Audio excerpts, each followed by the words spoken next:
Hello and welcome to our tour of central Belfast. Belfast City Centre has undergone something of a renaissance in the last decade, with hundreds of millions of pounds invested in new hotels, restaurants, chic bars, attractions and shops.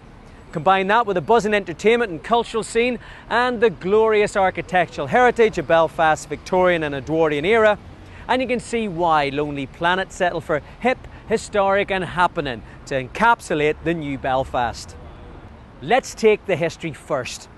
An overgrown village at the turn of the 19th century, Belfast became one of the world's greatest Victorian industrial cities.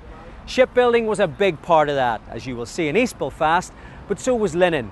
So much so that Belfast became known as Linenopolis.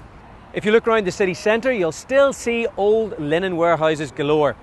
Many transformed into places like the atmospheric Linen Hall Library, which has been home to Belfast writers and scholars for over 2 centuries.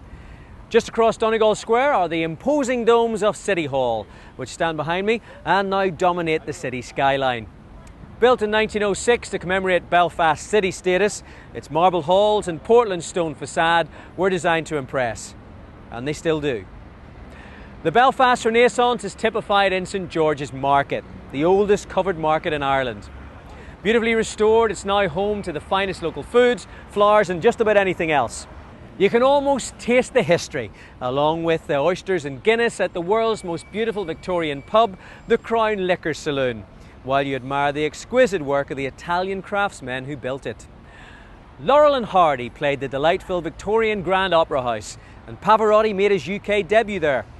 It's now been recently refurbished, so it can now host the most spectacular theatrical productions.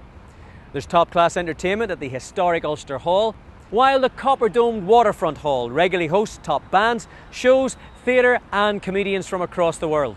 And me, now and again. On this tour we'll cover all of this and more. During the Troubles, Belfast nightlife was restricted to an area called the Golden Mile, around Shaftesbury Square.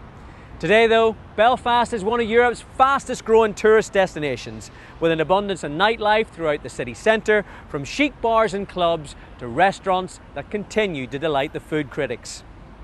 As we take you through the city centre, we'll tell you about what to find in a city packed with history, but we'll also show you the new Belfast and where to best sink a pint of the old black stuff.